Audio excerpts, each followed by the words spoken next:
जवाहरलाल नेहरू का मैं एक चार्ट के बारे में बात करती हूँ। कर्क लग्न की एक कुंडली है। काल सर्प दोष, लोग बोलते हैं कि काल सर्प दोष हो रहा है ना। 6 और 12वें भाव में ये आ गया, मगर वह व्यक्ति 17 साल प्राइम मिनिस्टर रहे। अब मार्गरेट थैचर को देखिए, काल सर्प योग।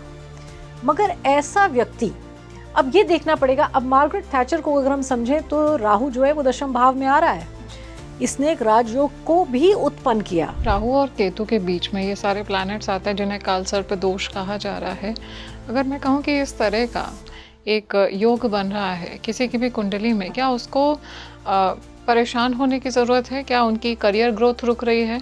क्या उनकी लाइफ में आगे मैं कहूँ कि सक्सेस के कोई चांसेस नहीं हैं? उनकी मैरिज लाइफ को लेकर के उन्हें परेशान रहने की ज़रूरत है? देखिए, Ronald Reagan, Rajiv Gandhi, Margaret Thatcher, Lata Mangeshkar, इन सब के, जवाहरलाल नेहरू, इन सब के ग्रह, Ian Thorpe, the legend in swimming, 6 Olympic gold medals, just to give examples, इन सब के ग्रह जो हैं वो राहु केतु में हैं। ठीक है, तो ये कहना कि इनका करियर ख़त्म हो गया, ऐसा तो कुछ है ही नहीं। मैंने आपको कहा कि 18 महीने में जो भी बच्चे पैदा हो रहे हैं उनके सबकी शादी जो इस 18 महीने में पैदा हुआ, जब राहु केतु लग्न सप्तम में है या उस धुरी में, देखिए जब धुरी में आते हैं, अगर वो एक साथ चलें, जैसे जवाहरलाल नेहरू के चार्ट में एक माला योग है, सब एक के बाद एक के बाद एक माला योग, ये बड़ा ये पावर देता है चार्ट को। राजयोग अगर किसी की कुंडली में साथ में है इस एक्सेस में, तो राजयोग के जो इफेक्ट है क्या उसमें असर पड़ता है, वो कम हो जाते हैं? नहीं, ऐसा नहीं है। राहु तो कैटलिस्ट का काम करेगा। भारत की कुंडली भी इसी धुरी पे आती है, राहु और केतु की धुरी पे। भारत का किस तरह से देख सकते हैं कि अभी जो कंडीशन चल रही है, भारत तो ग्रो कर रहा है। हाँ। तो आगे के आने वाले समय में क्या कुछ देखने को मिल सकता है? देखिए, जब हम चैत्र शुक्ल प्रतिपदा का चार्ट देखते हैं तो ये जो मार्च 19 तारीख से हमारा पहला नवरात्र है, तो यहाँ से हम अपने नए साल को देखते हैं। ये नया साल जब हम देखते हैं तो इस नए साल में इकोनॉमी ठीक दिख रही है और थोड़ा सा चेकर्ड इकोनॉमी आएगी जून 2027 से जून 2029 के बीच में।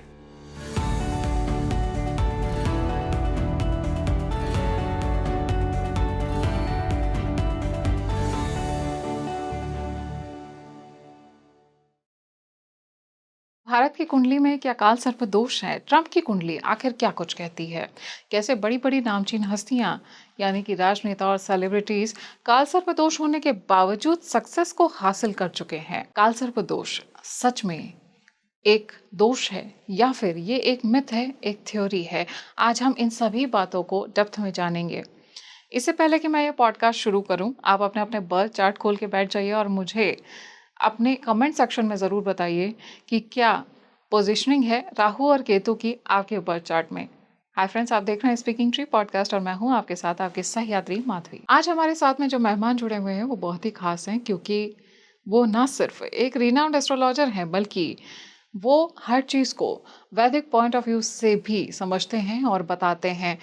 प्लैनेटरी कॉम्प्लेक्स पोजीशंस को वो एक सरल भाषा में आपको ऐसे समझा देंगी कि आपने पहले उस एस्पेक्ट में नहीं समझा होगा, आई एम श्योर। आइए बहुत बहुत स्वागत करते हैं मनीषा आहूजा मैम का। बहुत बहुत स्वागत है मैम स्पीकिंग ट्री पर। Thank you Madhavi, the pleasure is mine. Ma'am, I always see कि आप इतनी सारी नॉलेज इम्पार्ट करते हैं, हमारी ऑडियंस को भी बहुत एनलाइटन करते हैं। काल सर्प योग एक ऐसा सब्जेक्ट है जिसको लेकर के मैंने देखा है कि लोगों के दिल में तरह तरह के डर बैठे हुए हैं। काल सर्प योग और दोष, इसको कैसे समझा जाए सामान्य भाषा में? क्या ये सच में उतने नुकसानदायक हैं, उतने हार्मफुल हैं जितना लोग समझते हैं? काल सर्प योग या दोष, इसको समझने के लिए पहले हम एस्ट्रोनॉमिकली समझते हैं कि राहु केतु हैं क्या, है ना। क्योंकि काल सर्प दोष तो यही कहा गया है कि सारे ग्रह जो हैं वो राहु केतु की धुरी में आ जाएं, है ना।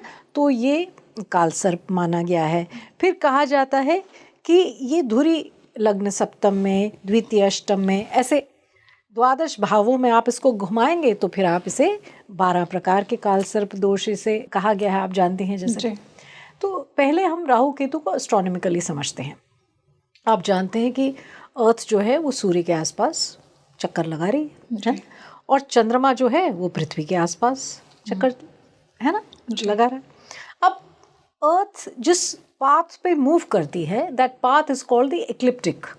It's not exactly circular, it's ecliptic in nature. So there is a particular angle to it, और ये एक एक्लिप्टिक पाथ है जो अर्थ ले रही है। अब जैसे जैसे अर्थ चल रही है, चंद्रमा भी पृथ्वी के आसपास अपनी एक मूवमेंट ले रहा है। अब ये जो चंद्रमा का पाथ है पृथ्वी के आसपास, ये थोड़ा सा एक्लिप्टिक के साथ ये एंगुलर है, 5 डिग्री 145 मिनट्स, 5.145 डिग्री के एंगल पे एक्लिप्टिक के साथ ये अर्थ के आसपास घूम रहा है जी। अब ये अपना कार्य कर रही है सूर्य के आसपास, और ये अपना चंद्रमा अपना कार्य कर रहा है। ये घूमते हुए पृथ्वी के आसपास जब पृथ्वी के पाथ पर इंटरसेक्ट करता है, तो जो राइजिंग नोड है, जो नॉर्थवर्ड नोड है, जो इंटरसेक्शन का पॉइंट है वो राहु है, और जो डिसेंडिंग पॉइंट है वो केतु है। तो मून का जो पाथवे है जो इंक्लाइंड है, वो एक्लिप्टिक को जहाँ 2 पॉइंट्स पर इंटरसेक्ट करता है, वो इंटरसेक्शन के पॉइंट्स हैं राहु केतु जी। ठीक है। अब सूर्य और पृथ्वी के बीच में भी बुध और शुक्र हैं जी। और हमने कहा ये तो एक्लिप्टिक के पॉइंट्स हैं। अब अर्थ के बाद भी प्लैनेट्स हैं, you have Mars, you have Jupiter, you have Saturn, है ना। So you have those planets. अब आप कहते हैं काल सर्प दोष वो है जब ये सारे प्लैनेट्स राहु केतु के बीच में आ गए। अब कैसे आ सकते हैं आप बताइए? राहु केतु तो ये अर्थ के आसपास ऐसे चंद्रमा की वो हैं, और यहाँ तो आगे भी प्लैनेट्स हैं और पीछे भी प्लैनेट्स हैं, है ना। तो एस्ट्रोनॉमिकली आप समझ गए कि राहु केतु के अक्ष में सारे प्लैनेट्स कैसे आ सकते हैं? नहीं आ सकते। दूसरा पॉइंट ये है कि अगर आप किन्हीं भी स्क्रिप्चर्स को देखें, ज्योतिष के पुराने स्क्रिप्चर्स हैं जो वराह मिहिर के द्वारा लिखे गए, पराशर ऋषि के द्वारा लिखे गए, और पराशर ऋषि को तो आप महाभारत कालीन आप जानते ही हैं कि ऋषि व्यास जो हैं वो पराशर ऋषि के ही पुत्र हैं, उनके और मत्स्यगंधा के, जो कि बाद में राजा शांतनु की पत्नी बनी, सत्यवती। मत्स्यगंधा उनका पहला नेम है, she is a fisher woman. और फिर उनके साथ उनके और पुत्र होते हैं, और शांतनु जो हैं, किंग शांतनु जो हैं, वो भीष्म को कहते हैं कि तुम राजा नहीं बनोगे। जब वो कहते हैं मैं अखंड ब्रह्मचारी रहूँगा, तो वो वहाँ से ये मैं तुम्हें ये इच्छा मृत्यु का वरदान देता हूँ, ये राजा शांतनु अपने ज्येष्ठ पुत्र भीष्म से कहते हैं, है ना। तो ये ऋषि पराशर और मत्स्यगंधा, तभी आप जानते हैं कि बाद में ऋषि व्यास आते हैं, उन्हीं की कथनी है महाभारत, वो सारी बात। तो ऋषि पराशर को भी जब आप पढ़ते हैं, बृहद पराशर होरा शास्त्र पढ़ते हैं, आप लघु पराशरी पढ़ते हैं, आप ज्योतिष के और इतने गर्ग होरा मार्तंड, जातक चंद्रिका, जातक देश मार्ग, जातक तत्वम, इतने फल दीपिका, जैमिनी सूत्रम, उत्तर कलामृत, ये इतने ग्रंथ हैं, सर्वार्थ चिंतामणि, ये इतने ग्रंथों में कहीं पर भी किसी भी प्रकार से काल सर्प का मेंशन नहीं है। मतलब ये जो 28 ग्रंथों की पूरी लाइन है, इसमें काल सर्प योग कहीं लिखा नहीं है। तो कोई भी एंशंट स्क्रिप्चरल जो किताब है ज्योतिष पर, वो काल सर्प योग नाम की कोई चीज़ पे बात नहीं करती। पहला पॉइंट ये। दूसरा पॉइंट है, पहला तो मैंने आपको इसका एस्ट्रोनॉमिकल डेटा समझाया। अब ये दोनों बात होने पर लोग कहते हैं कि आप फिर ये कह रहे हैं कि मतलब इस प्रकार की कोई चीज़ नहीं है। देखिए, इसमें आप जवाहरलाल नेहरू का मैं एक चार्ट के बारे में बात करती हूँ। कर्क लग्न की एक कुंडली है, काल सर्प दोष लोग बोलते हैं कि काल सर्प दोष हो रहा है ना, 6ठे और 12वें भाव में ये आ गया। मगर वह व्यक्ति 17 साल प्राइम मिनिस्टर रहे। अब काल सर्प योग के बाद अगर कोई 17 साल प्राइम मिनिस्टर रहे, तो फिर ऐसे तो लोग कहेंगे हमारी कुंडली में भी होना चाहिए। अब ऐसे काल सर्प के बाद 17 साल प्राइम मिनिस्टर, ये कोई छोटी बात नहीं है, राइट। अब 17 साल प्राइम मिनिस्टर रहने के बाद लोगों ने कहा ओह, मगर इनका तो पुत्र नहीं है, इनकी तो बस एक पुत्री है। ये काल सर्प योग का इफेक्ट है। तो अगर पुत्री है, वो कोई साधारण पुत्री है, इतनी शक्तिशाली, वो भी प्रधानमंत्री बनी, तो फिर आप काल सर्प योग देख लीजिए। आप मार्गरेट थैचर को देखिए, काल सर्प योग।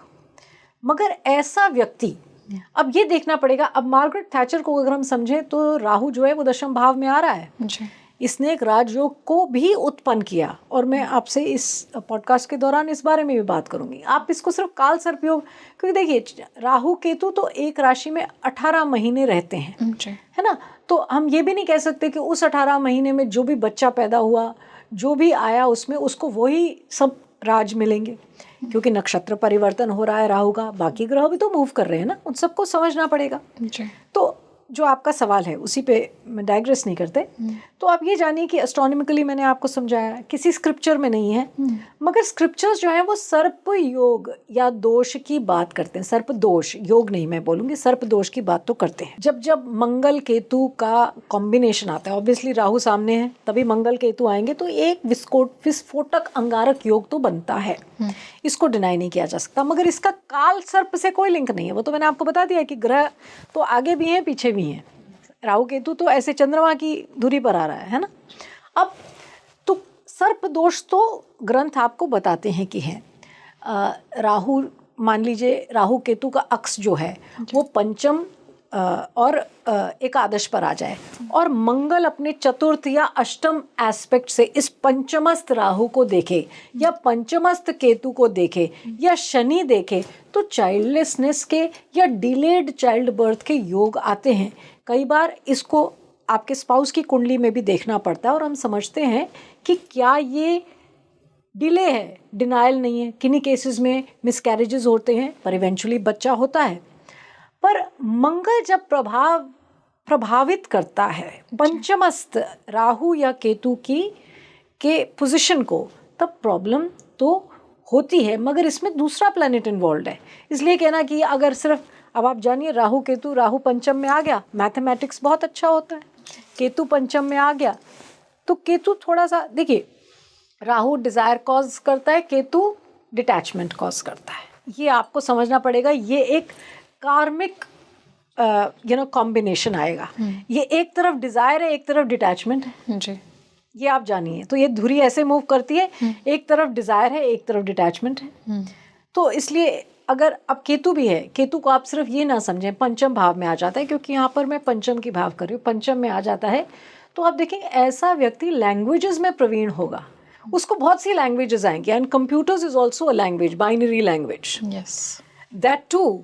ये केतु आपको अनेक, आप बहुत जगह पोस्टिंग होगी, आपका एक आइडिया लग जाएगा, मैं ये भी भाषा बोलता हूँ, ये भी भाषा बोलता हूँ, कंप्यूटर्स भी जानता हूँ, आपको कोई फॉरेन लैंग्वेज भी आती है। तो इसलिए सर्प दोष है, मैं मानती हूँ। अब सर्प दोष का मैंने एक एग्जाम्पल आपको पंचम भाव का लेकर दिया है ना। सर्प दोष तो है, मगर काल सर्प, तथा कथित काल सर्प, मतलब ये बाजारवाद तो है, मगर ये ज्योतिष नहीं है, क्योंकि किसी भी ग्रंथ में इसका कोई रेफरेंस नहीं। और मैंने आपको एस्ट्रोनॉमिकली समझाया है क्या राहु केतु, मगर सर्पदोष होता है। दूसरा, राहु केतु जब अलग अलग धुरी में जाते हैं तो वो कुछ तो इफेक्ट देंगे ही। अब वो इफेक्ट देंगे अपनी दशा में, अपने नक्षत्रों में। अब वो किस नक्षत्र में गए, उस नक्षत्र का स्वामी कहाँ है, फिर वो अलग अलग वर्गों में कहाँ गए। तो आप इसको सिर्फ ऐसे ब्लैंकेट राहु एक काल सर्प योग होता है हम नहीं कह सकते। मैम, भारत की कुंडली की बात की जाए तो भारत की कुंडली भी इसी धुरी पे आती है, राहु और केतु की धुरी पे।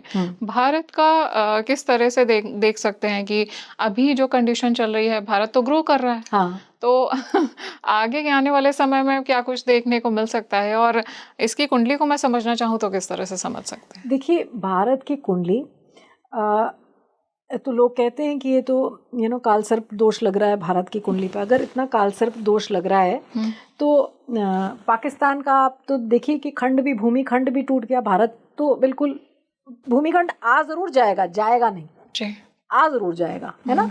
ये मैं 1947 15 अगस्त की कुंडली की बात कर रही हूँ, है ना, जब इंडिपेंडेंस होता है। उससे पहले ये मकर लग्न की कुंडली, अखंड भारत की मकर लग्न की कुंडली देखी जाती थी, है ना, जिसमें कोई काल सर्प दोष नहीं था। तब जरूर खंड टूटे, है ना।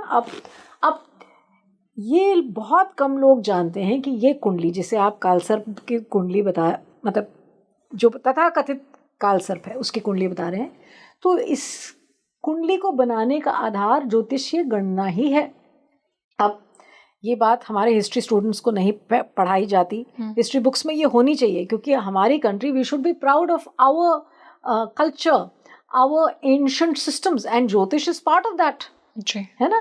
We should be proud of our system. पर हम हिस्ट्री के स्टूडेंट्स को ये बात नहीं पढ़ाते, सब कुछ बताएंगे ये नहीं बताएंगे, आधी बातें तो हम गोल कर दिए, हमने बताया नहीं, because we will couch the real history.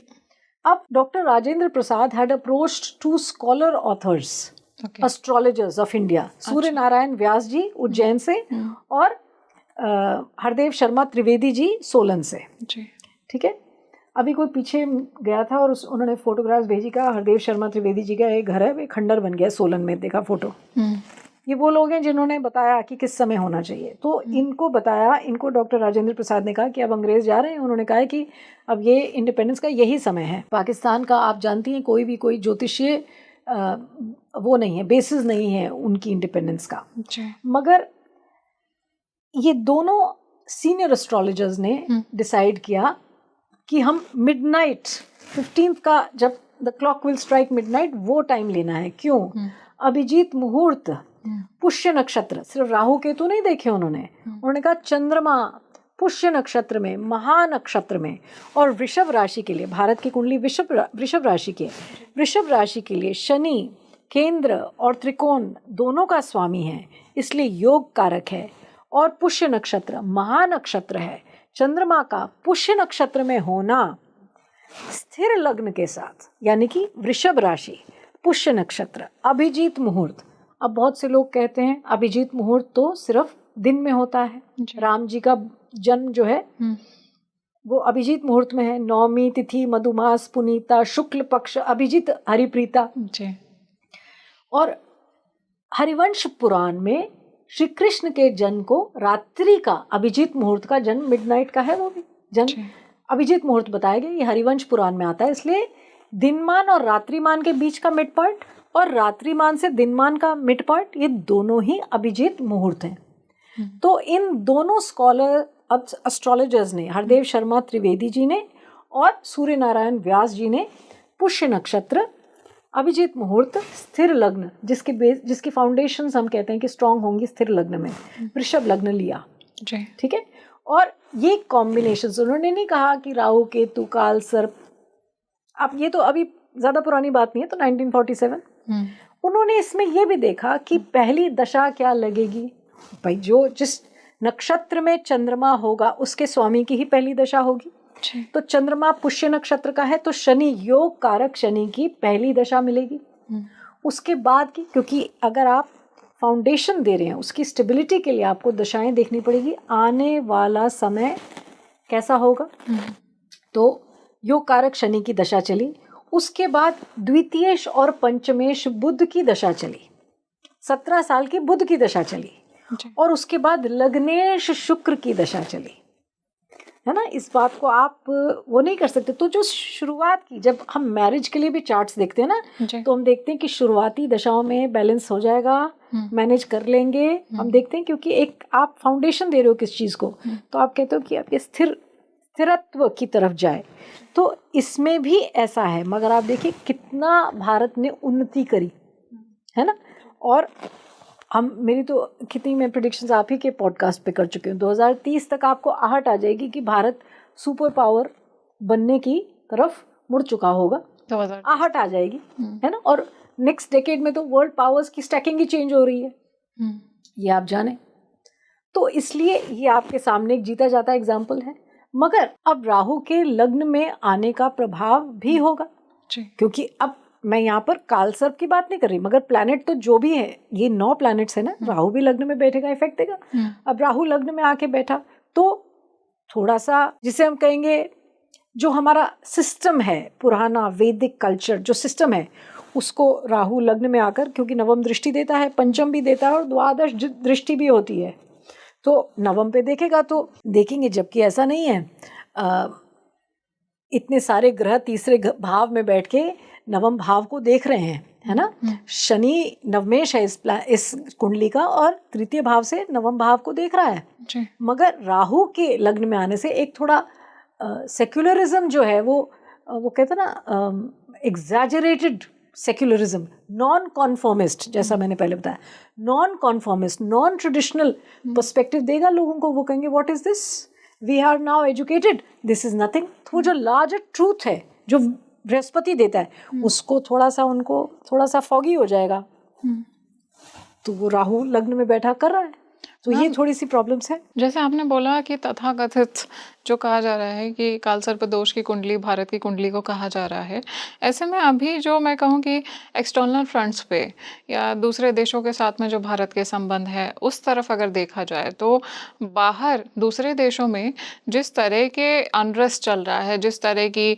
Problems आ रही हैं, कहीं ना कहीं भारत को भी अफेक्ट कर रही हैं। इसको तो ऐसे समझना पड़ेगा कि सप्तमेश मंगल की दशा लग चुकी है सितंबर 2025 से। अब सप्तमेश जो होता है ना, ये थोड़ा सा वॉर या कॉन्फ्लिक्ट बॉर्डर्स पे दिखाएगा आपको, ठीक है। अग्रेसिव असर्टिव मंगल है और ये द्वितीय भाव में बैठ के नवम भाव को देखता है और शनि भी नवम भाव को देख रहा है, तो कम्युनल टेंशन देगा और बॉर्डर्स पे भी परेशान करेगा। मगर आप असर्टिव अग्रेसिव रहेंगे, जैसे मैं कई बार कहती हूँ ये operation Sindoor is just flash in the pan. अभी भी आने वाले समय में ये ग्रहण जैसे ही आता है उसके बाद आने वाले जो 4-5 महीने हैं वो प्रॉब्लमैटिक हैं ऑन दीज फ्रंट्स। और फिर से 10 नवंबर 2026 से 10 मार्च 2027 का भी जो पीरियड है जब मंगल सिंह राशि में कभी वक्री मार्गी होंगे, तो ये वॉर मैं नहीं शब्द इस्तेमाल करूंगी, मतलब बॉर्डर कॉन्फ्लिक्ट शब्द इस्तेमाल करूंगी, है ना।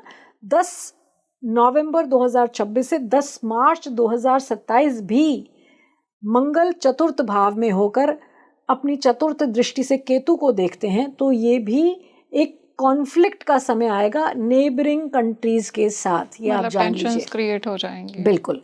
और अभी भी ग्रहण 3 मार्च का ग्रहण जैसे ही होता है, 3 मार्च के ग्रहण से जुलाई तक भी ये स्थिति उत्पन्न हो रखी है। माने अभी भी 3 मार्च से 31 जुलाई ऑलमोस्ट टिल अर्ली अगस्त ये प्रॉब्लम दिखती है टेंशन्स की।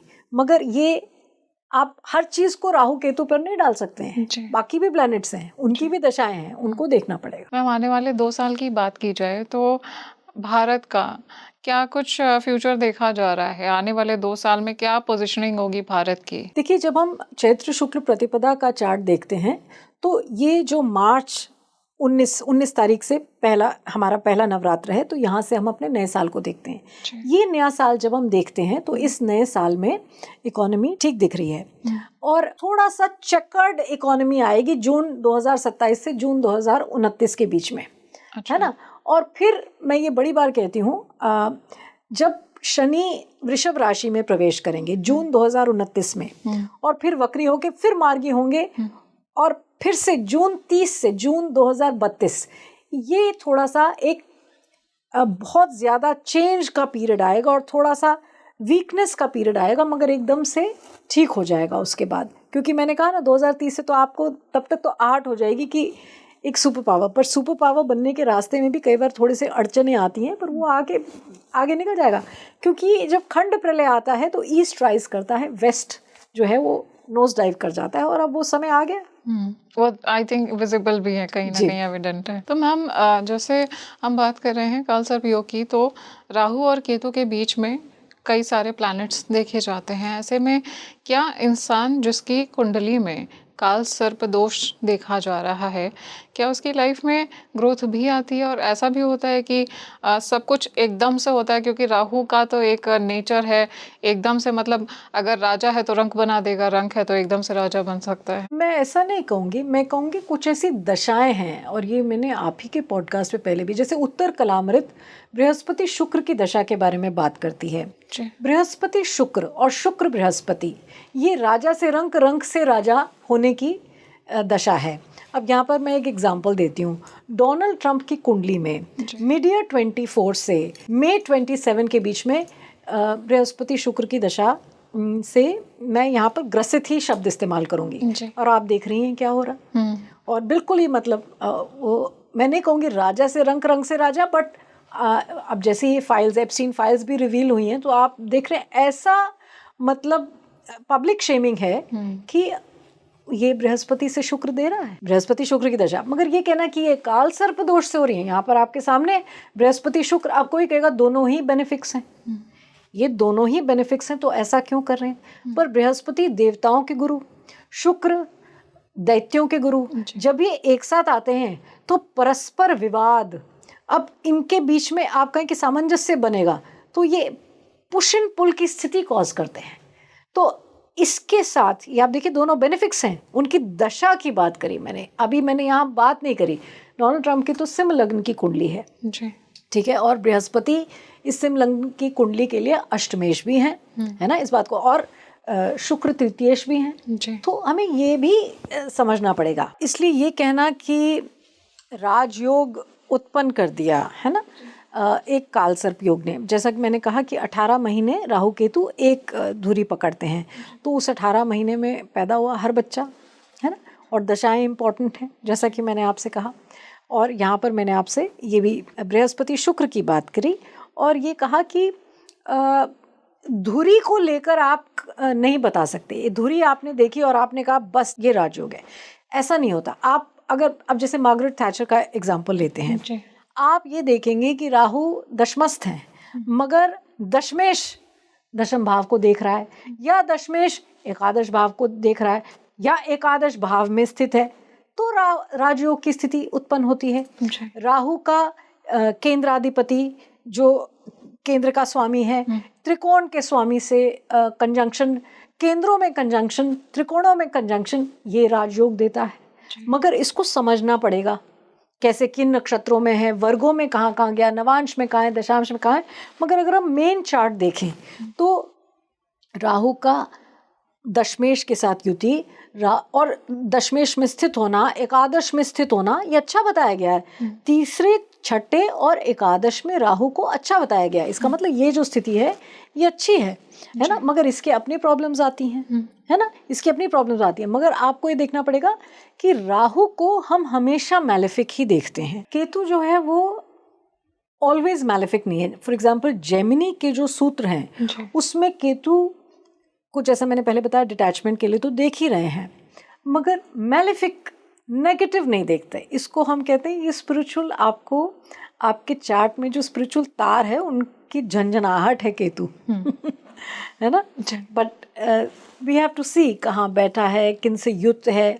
फॉर एग्जाम्पल बृहस्पति केतु जब भी आते हैं तो ये सुब्रमण्य की या शिव के ज्येष्ठ पुत्र कार्तिकेय का वर्शिप भी देते हैं बृहस्पति केतु की युति, ठीक है। मगर देखना पड़ेगा किन भावों में है बृहस्पति। यहाँ पर एक्सिस में तो आ गया ना राहु के, मगर इसको समझना पड़ेगा केयरफुली।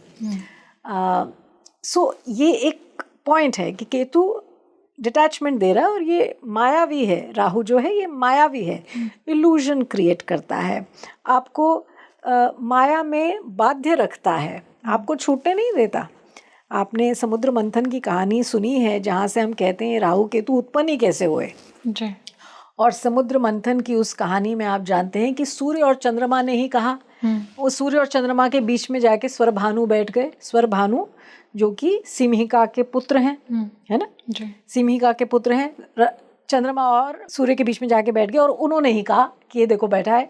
तो उन्हीं को तो मोहिनी रूप जो विष्णु भगवान ने धरा, वहाँ से अपना सुदर्शन चक्र उठाया और इनको 2 हिस्सों में ये कट गए। मगर क्योंकि अमृत को चख लिया गया था इसलिए मृत्यु नहीं हुई, इमॉर्टलाइज तो हो गए, मगर अब 2 एंटिटीज बन गई। ये वो पूरी एक समुद्र मंथन की कहानी है। मगर जिन्होंने शिकायत लगाई उन्हीं को ग्रसित करते हैं, द ल्यूमिनरीज, ये भी आप जानते हैं। तो इसलिए इस एंटिटी को समझना इम्पोर्टेंट है, ठीक है। अब यहाँ पे, अब क्योंकि मैं ये बात कर रही हूँ, अब जैसे छिन्नमस्तिका देवी का हम वर्शिप करते हैं जिन्होंने अपना सर खुद उठाया, तो हम कहते हैं सुषुम्ना नाड़ी से खुद रक्तपान करती हैं और ईड़ा पिंगला से योगिनियाँ रक्तपान कर रही हैं। छिन्नमस्ता जो कि प्रचंड चंडिका हैं, इनका वर्शिप करने से राहु केतु के कैसे भी बुरे इफेक्ट्स होते हैं वो शांत होते हैं। ये एक एक्स्ट्रा पॉइंट मैंने यहाँ पे आपके साथ शेयर किया। खाटू श्याम का भी वर्शिप करने से यही राहु केतु के इफेक्ट्स जो हैं शांत होते हैं, क्योंकि हेडलेस एंटिटी है। अब क्योंकि अमृत पी लिया तो कुछ अमृत की बूंदें धरती पर गिरी। जब ये कहा जाता है इमॉर्टल ब्लड, दैत्य ने ये इमॉर्टल नेक्टर अमृत दैत्य ने कंज्यूम किया, और दैत्य का जब सर धड़ से अलग हुआ तो कुछ रक्त की बूंदें धरती पर गिरी, ये जो दैत्य की रक्त की बूंदें धरती पर गिरी, यहाँ लहसुन उगा। तो इसलिए गार्लिक में ये दोनों गुण हैं, इमॉर्टैलिटी और दैत्य यानी तमस का गुण भी है। तो ब्लड प्यूरिफायर भी है ये। तो ये तमस तो कॉज करता है, आप जानते हैं व्रत में हम इसका सेवन नहीं करते। हाँ, इसका निषेध है इसका सेवन, मगर इसमें ये दोनों क्वालिटीज हैं। तो ये वो स्वर भानु का रक्त है जिसने ये उत्पत्ति करी। अच्छा। ये भी आप जानिए। तो जैसा कि मैंने आपको बताया राजयोग, ये देखना पड़ेगा, ये अलग अलग हॉरोस्कोप्स को समझना पड़ेगा और अलग अलग चार्ट्स में भी इसे देखना पड़ेगा। अब जैसे राहु कई बार अष्टम में आता है तो लोग कहते हैं बिल्कुल खराब है, मगर आपको ऑकल्ट की प्रैक्टिस देता है। मगर 18 महीने में पैदा हुए हर बच्चे को ये ऑकल्ट नहीं दे सकता। कैसे दे सकता है? 18 महीने वो उस धुरी पे रहेगा, आपका जितना चाइल्ड बर्थ हो रहा है वो सारे ऑकल्टिस्ट बन जाएंगे, तो फिर ऐसा नहीं होता। इसको समझना पड़ेगा। अब आप किन दशाओं में पैदा हुए, अब कोई व्यक्ति है नवमेश की दशा में पैदा हुआ, पैदाइश की दशा क्या है ये देखना ज़रूरी है, क्योंकि वहाँ से उसके जीवन को एक दिशा मिलती है। भुक्ति किसकी थी जब पैदा हुआ वो व्यक्ति, वो भी डिफाइन करता है। अब कई लोग पैदा हुए हैं 9th लॉर्ड की दशा में, 5th लॉर्ड की दशा में, आप देखेंगे उनके जीवन की कार्यशैली बदल जाएगी। भूल जाइए राहु केतु कहीं पे भी बैठे हो, फिर वो देगा एक स्पिरिचुअल टिल्ट। ये जानना ज़रूरी है। अब लग्न की दशा में, जेमिनी दशाओं में, हम राशि की दशा में चलते हैं, लग्न की दशा में वहाँ पर नवमेश बैठा हुआ है।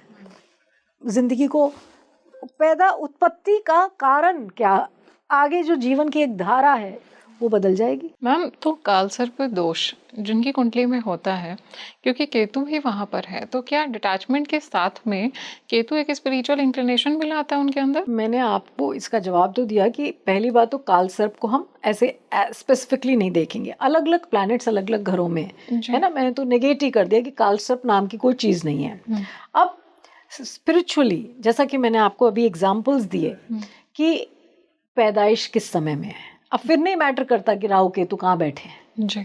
अब आप कहें राहु द्वादश में है और केतु छठे भाव में है, ठीक है, और आप कहें कि केतु छठे, अब तो फिर कहीं पे भी बैठा हो केतु आप उसे स्पिरिचुअल बताएं। मैंने कहा क्या दशाएं मिल रही हैं, नवमेश कहाँ है, नवम भाव कैसा है, इसके बिना राहु केतु आपको कुछ भी नहीं देंगे, चाहे कहीं पे भी बैठे हो, कहीं पे भी राहु केतु बैठे हो।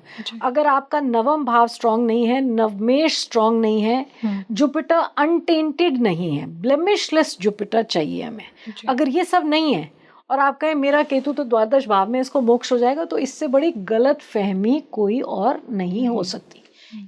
ये जानिए आप। मैम, ये जैसे मैंने देखा है कि ऐसा कहा भी जाता है कि जिन लोगों के कुंडली में कालसर्प दोष होता है, आफ्टर 35 उनकी लाइफ में एक बहुत बड़ा ट्रांसफॉर्मेशन होता है, ऐसा होता है? देखिए, लाल किताब कई बार आपको बताती है, मैं ये नहीं कह रही हूँ ये लाल किताब ने बताया कि एक प्लैनेट एक्टिव है एक पर्टिकुलर टाइम तक जी, पर पराशरी सिस्टम में, द वैदिक सिस्टम, पराशरी बोल लेते हैं इसको, क्योंकि वैदिक तो एक वेस्टर्न पर्सपेक्टिव से हम वैदिक वर्ड यूज करते हैं, क्योंकि है ना, बट अपने आप में तो ज्योतिष को वेदों का the eyes of the Vedas as I say, है ना, ज्ञान चक्षु हैं वेदों के, तो इसलिए वेदांग भी माना गया है ज्योतिष को। इसलिए आप ये देखें कि इसकी एक कोई पर्टिकुलर पॉइंट तक एक्टिवेटेड है ऐसा नहीं है। मान लीजिए आपका राहु अष्टम भाव में बैठा है, बहुत पीड़ित है, अष्टमेश जो है, राहु का डिस्पोजिटर देखना बहुत ज़रूरी है।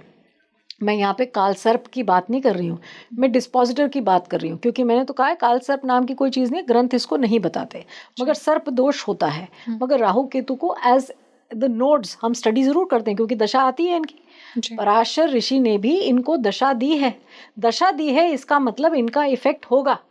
अगर राहु केतु की विंशोत्तरी में दशा ही नहीं होती तो फिर हम कहते हैं ये किसी काम, ये काम, मगर हमें नवग्रह की दशा आ रही है ना, नवग्रह की दशा आ रही है और नवग्रह स्तोत्र है आपके सामने, तो उसमें राहु केतु प्लैनेट्स की भांति वर्शिप किए जा रहे हैं, है ना। हम बोल रहे हैं अर्धकायम महावीर्यम चंद्रादित्य विमर्दनम सिंहिका गर्भ संभूतम तम राहुम प्रणमाम्य हम।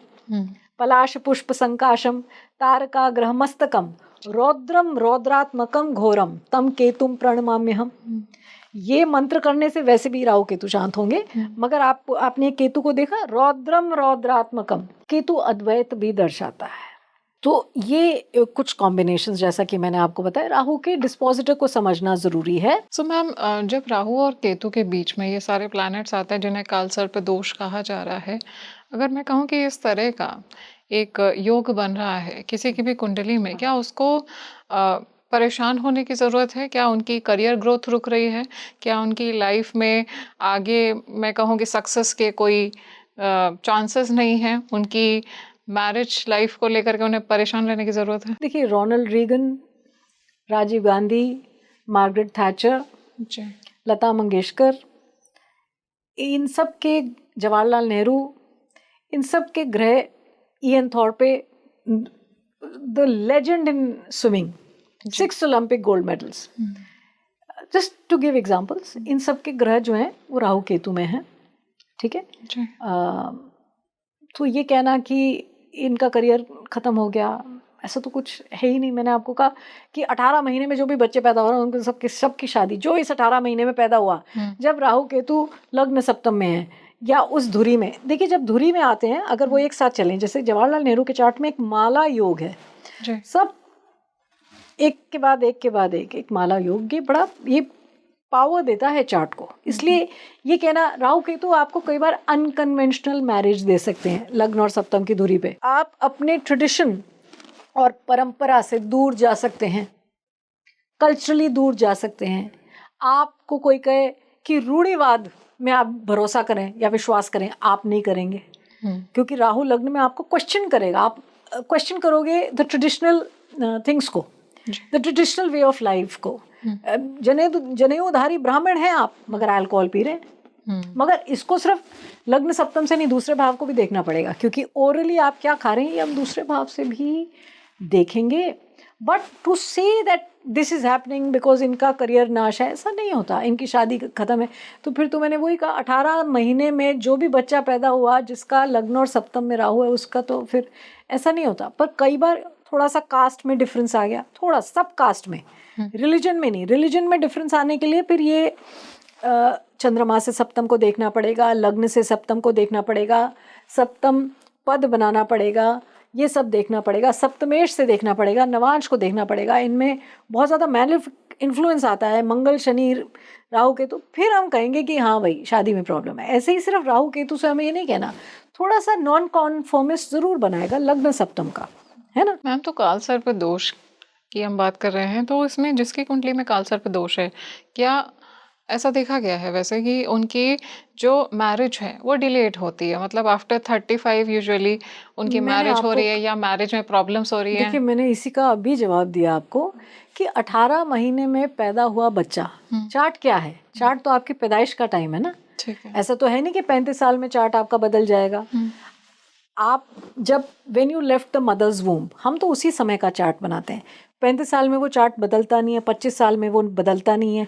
जो चार्ट है वो ऑफ कोर्स प्रोग्रेशन हो रहा है, उसमें दशाएं लग रही हैं तो वो प्रोग्रेस कर रहा है चार्ट, मगर जो स्टैटिक प्रॉमिस है वो बदलता थोड़ी है। तो ये कहना, मैंने फिर वही बात आएगी कि 18 महीने में पैदा हुए बच्चे को तो आप ये नहीं कह सकते इस 18 महीने में जो भी पैदा हुआ वो सब सेम प्रॉमिस आएगा।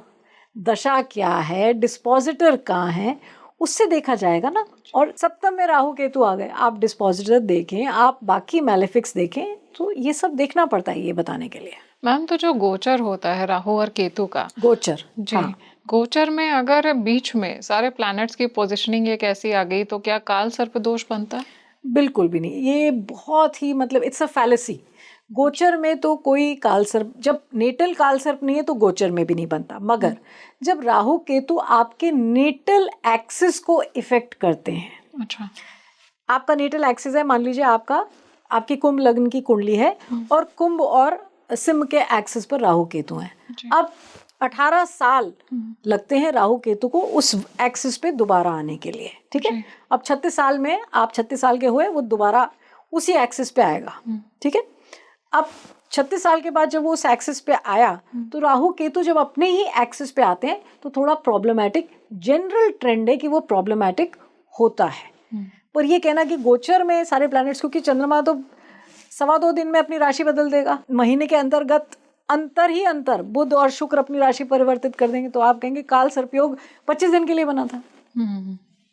ये सिर्फ डराने के तरीके हैं और कुछ भी नहीं है। तो मैम जैसे मैं कहूँ कि जिन बड़ी बड़े सेलिब्रिटीज होते हैं, नेता होते हैं, इनकी कुंडली में किस तरह के योग आते हैं काल सर्प दोष होने के बावजूद कि उनको इतनी सक्सेस मिल जाती है, इतनी हाइट पे चले जाते हैं? देखिए, अमात्य कारक को समझिए, दशमेश को समझिए, लग्नेश दशम के कॉम्बिनेशन को देखिए आप, है ना, त्रिकोणों के पावरफुल होने को देखिए आप। देखिए त्रिकोणों के स्वामी केंद्रों में आ गए, और लग्न और दशम तो बड़े ही इंपॉर्टेंट हैं, इनको समझिए, इनकी दशाएं आ रही हैं। चंद्रमा से दशम भाव की क्या स्थिति है, चंद्रमा से दशमेश, लग्नेश से दशमेश, इनकी क्या स्थिति है, इनको समझें।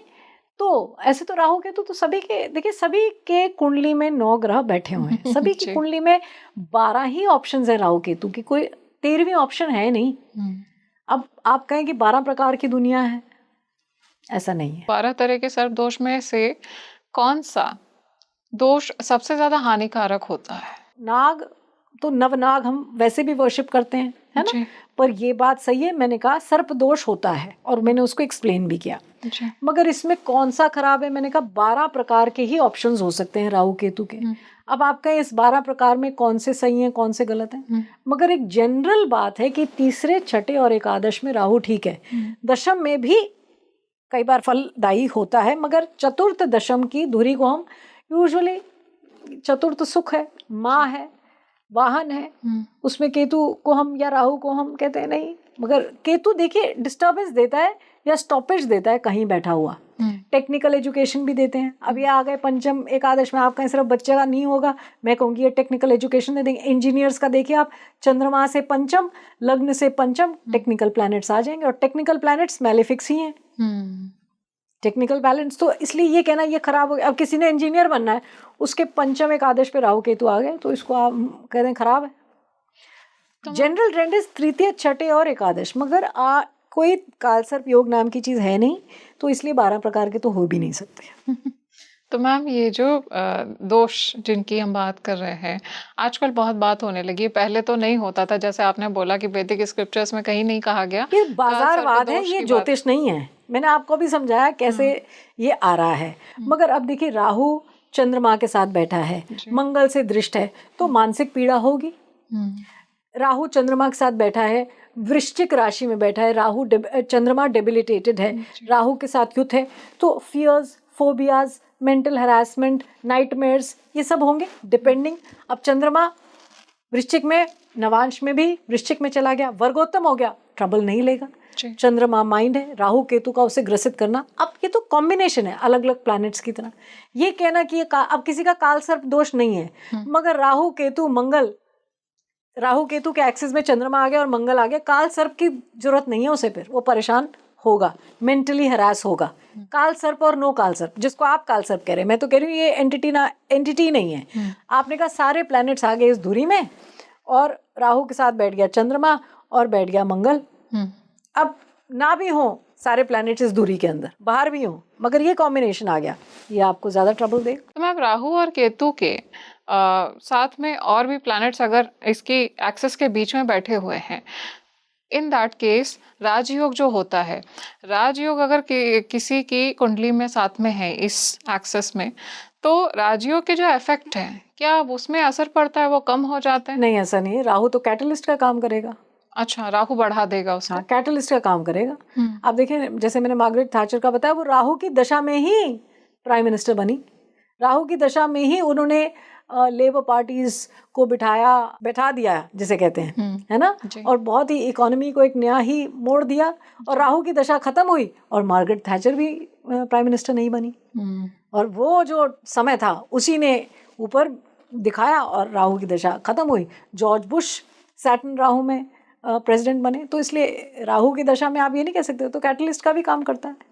तो अलग अलग कुंडली पे समझना पड़ेगा। मैम मैंने आजकल देखा है कि जो पंडित हैं काल सर्प दोष बताते हैं कि कुंडली में है उनकी, और उसके बहुत सारे रेमेडीज होते हैं, पन्ना पहन लीजिए, महाकाल का अभिषेक करिए, वहां जाके चांदी के आप वो शेषनाग बनवाइए, इन सब का क्या असर पड़ता है? देखिए, इसमें कोई नुकसान नहीं कि आप नाग देवता की पूजा करें।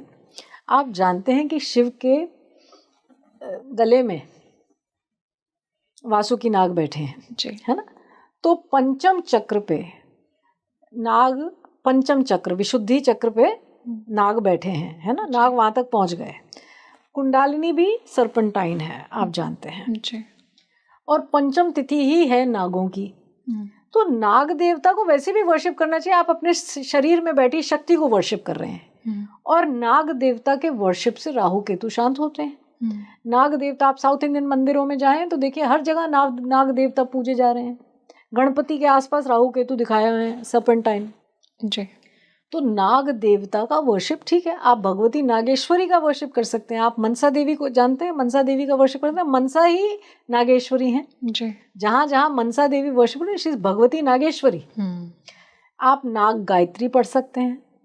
अब लोग बहुत, कई बार हम इनको इस दोष, सर्प दोष को शांत करने के लिए, सर्प दोष को शांत करने के लिए हम नाग गायत्री पढ़ते हैं। जी। हम महादेव का अभिषेक करते हैं। ज्योतिर्लिंग में जाने से, वैसे भी वो ऊर्जा के क्षेत्र हैं, है ना। कहते हैं फिबोनाची सी जो है वो पूरा सिस्टम बैठा हुआ है, where all the 12 jyotirlingas are there, है ना।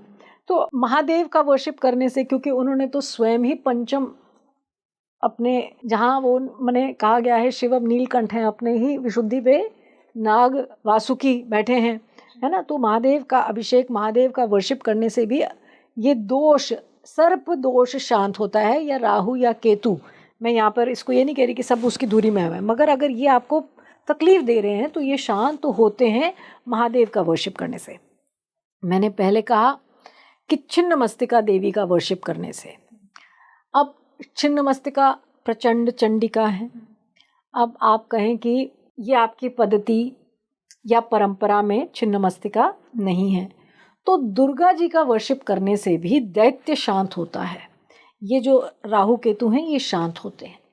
अब पूर्णिमा की तिथि पर वैसे ही दुर्गा जी का वर्शिप करना चाहिए, भगवती दुर्गा का वर्शिप करना चाहिए। इसके लिए एक बहुत पावरफुल स्तोत्रम है, महिषासुर मर्दिनी स्तोत्रम। तो महिषासुर मर्दिनी स्तोत्रम को पढ़ा जाए पूर्णिमा पर। महिषासुर मर्दिनी को आप वैसे भी अपनी दिनचर्या में अगर डाल लें तो फियर्स, फोबियाज, डिप्रेशन, ये आप इसको कंट्रोल करेंगे। भगवती दुर्गा के वर्शिप से चंद्रमा पे आई जो चीज़ें हैं, चंद्रमा ग्रसित हो रहा है जब राहु केतु से, चाहे तो वो इफेक्ट्स ठीक आएंगे। राहु केतु और भी अगर थोड़ा उत्पात मचा रहे हैं आपके जीवन में तो, और मैं यहाँ पर स्पेसिफाई कर रही हूँ, राहु केतु उत्पात मचा रहे हैं, इसका मतलब ये नहीं कि काल सर्प दोष है। वो तो प्लैनेट्स इधर भी हो सकते हैं, इधर भी हो सकते हैं। राहु केतु उत्पात मचा रहे हैं तो महिषासुर मर्दिनी स्तोत्रम, दुर्गा जी के और भी बहुत स्तोत्रम है। किन्हीं को लगे कि ये बहुत डिटेल्ड है, लंबा है, संस्कृत में है, तो देवी अथर्व शीर्षम का जाप आप कर सकते हैं। इसे मंत्र राज भी कहा जाता है। देवी अथर्व शीर्षम। यस। दुर्गा अष्टोत्तर शतनाम, ये सब बहुत सिंपल है। 108 नाम है देवी दुर्गा के संस्कृत में, उन्हें पढ़ सकते हैं। ये राहु के लिए बड़े, मतलब ये शांत कर देगा दैत्य को। मतलब इस तरह ये कुछ ऐसे स्तोत्र हैं। बहुत अच्छी रेमेडीज बताई मैम आपने।